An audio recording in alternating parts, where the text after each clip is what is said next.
Hello, and welcome to the Ordinary Mom Podcast. This is a podcast all about the ever-changing topics and trends of culture, parenting, health, and so much more from the perspective of the unchanging wisdom of a biblical worldview.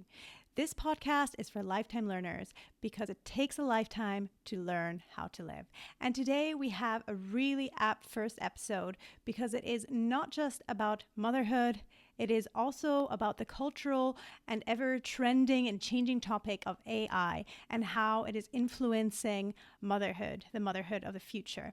And today I'm looking at the news headline from the Daily Mail that talks about how China has developed the first pregnancy humanoid robot. So a robot that is capable of bearing children.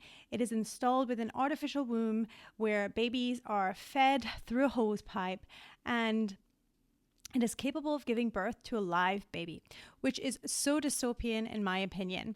But if you've researched this topic before, you may have come across artificial wombs and how artificial wombs are already underway being developed. And of course, just like with this humanoid robot, the justification is always altruistic to start with.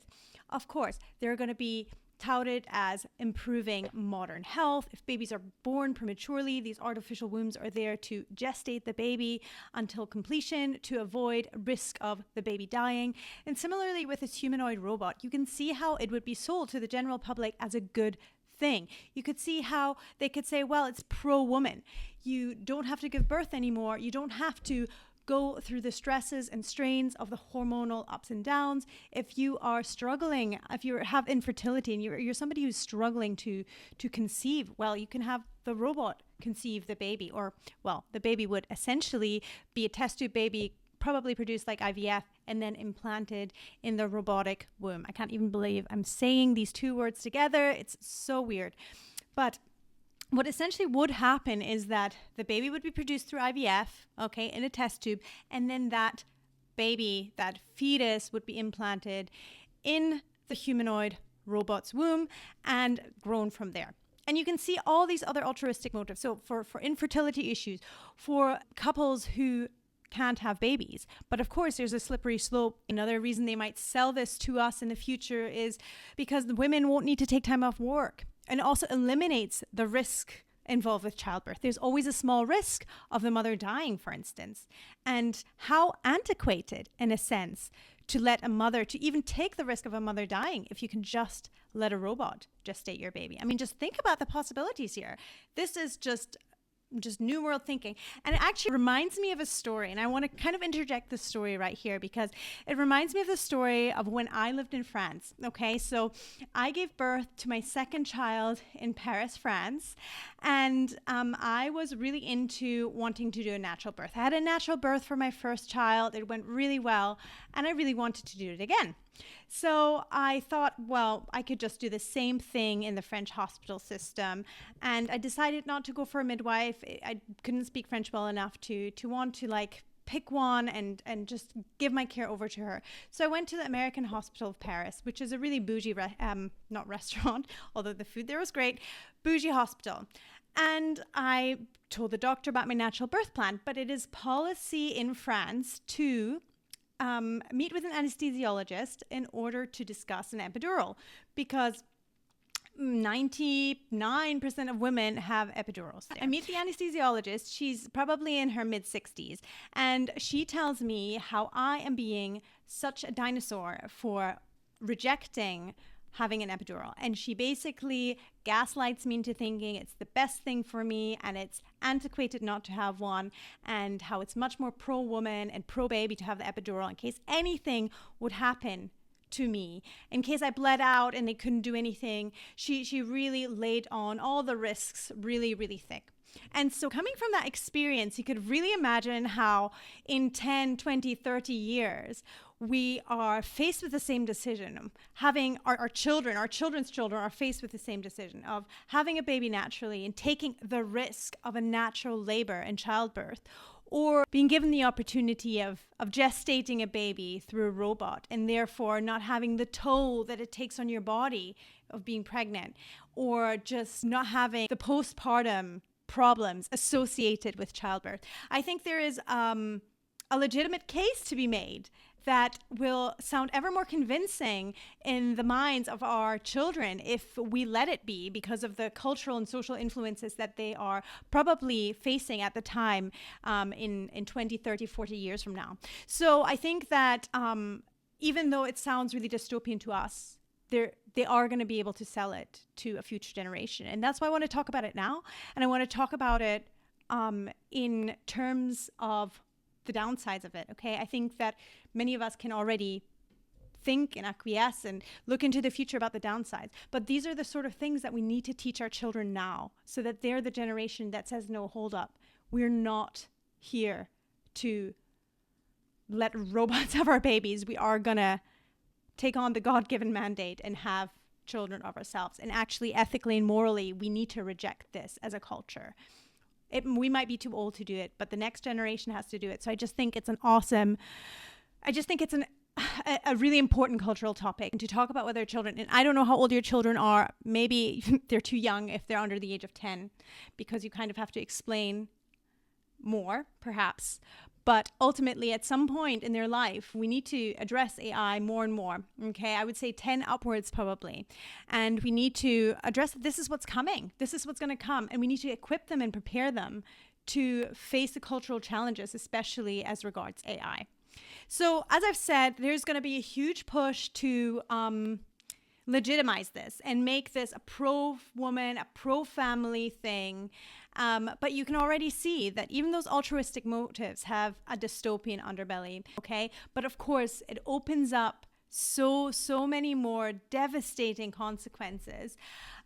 For example, the first thing that came to mind is organ donation, okay? There is such a lack of organ donors, and I don't want to go into this tangent, but recently there's been a lot of talk about the fact that if you have an organ donation on your license, you may actually donate your organs before you have officially died, okay? And you can look up this New York Times article about wanting to change the definition of death, and that's all I'll say about that. But yeah, basically these babies could be grown just purely to harvest organs and for organ donation. The second thing is then, of course, experiments. Okay, so that is already happening to an extent, because we know that there's fetal tissue in some vaccine materials or in some vaccinations. So they're taking aborted fetuses. Who knows what else they do with aborted fetuses other than produce vaccines? I'm sure other experiments go on. Okay, we don't know for sure, but you can just guess. But now they're going to have the capacity, or they will in the future going to have the capacity to experiment on live babies who may not even have a mother and father. And this is the next point I'm going to make. There may be sperm and egg banks, and there are sperm banks already, okay? So I don't know about the egg banks as much. Sorry, I'm not so informed about that. But you just put the right price tag on it, and a mother out there is going to sell her eggs for these kinds of things, okay? It is just going to happen. I mean, just make the price right and somebody will do it, okay? Without thinking about the future implications, because maybe they need to come out of poverty. It's one of these things that if the price is right, people are going to be willing to sell their sperm and eggs, okay? And then you think, okay, not just that, but think about the implications of IVF right now. Okay, there are millions of frozen embryos and fetuses, whatever you want to call them, okay, on ice. Millions of them. And a lot of them are being kept on ice by their parents because they pay each year a monthly or annual fee to keep them frozen. Okay, but sometimes what happens is that they want to terminate that fee because they don't want to spend the thousands of dollars it costs to keep them on ice. So what happens then to those babies? Well, usually what should happen is that they're terminated. They are, I guess, defrosted and killed. Okay, and maybe the parents have a funeral. I don't know. But what could happen with this humanoid baby scenario is that these embryos could be taken and implanted into humanoid robots without any accountability. And that is what will happen if there's no ethics and morals in place, no biblical worldview to stop this kind of thing from happening. Because if you're in the realm of moral relativism, which is the secular way of thinking, then why not?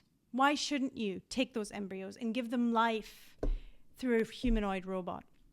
And then ultimately use that life for the betterment of society because you're experimenting on their organs, or you are perhaps gestating them for a same-sex couple. Why not? Right? But then another horrible dystopian consequence of this, we could be growing children, humans, for abuse. There's already so much child abuse going on, so much human trafficking, that it's almost not needed to grow more babies for that, because we have plenty of fatherless and motherless orphaned children in this world, that this is just another way of making them, even though there's already so many. And I want to say to that is tragic, but it's also plausible. I mean, who isn't to say that some Hollywood elitist wants to have a baby grown in a Chinese lab just so they can get their adrenochrome? So that is another horrible implication, just the abuses that we open humanity up to through this process or through this AI technology. And then another thing is, if these children, if these babies being born through a robot, like, are they accorded any human rights? Are human rights, right now, the secular definition of life starts when the baby is born. Okay, up until then, according to secularism, you can kill the baby. So human rights are really afforded to a child when they're born. Okay, but maybe we could change the definition, and maybe it will be changed that if that child does not have a living parent or parents, then maybe that is not really a child, but it is a slave, okay? A pawn that can be used for other things. And if that is the case, okay, then if we extend that definition further and further outside of the realm of what is biblical, then it's not a far stretch. It is not a far cry to think that child could be used for other purposes. So there's so many more implications of this that we won't have time to discuss today. I'd love for you to comment below what you think are some of the implications that I haven't mentioned that boggle your mind.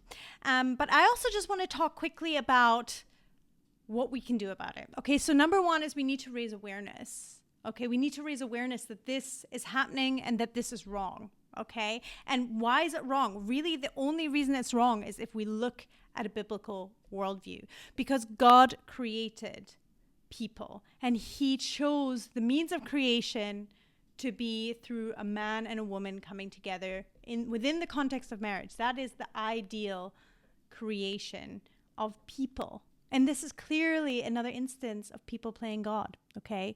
And it won't be blessed by God. It is not one of these things that God is going to be like, okay, people can now create people on their own. Well done. It is one of these things that is going to have horrible, horrible consequences, and we may not even be able to see them yet, okay? Even as I'm talking, there are other things that are coming to my mind that I'm not going to discuss, but even other horrible consequences that are coming to my mind right now.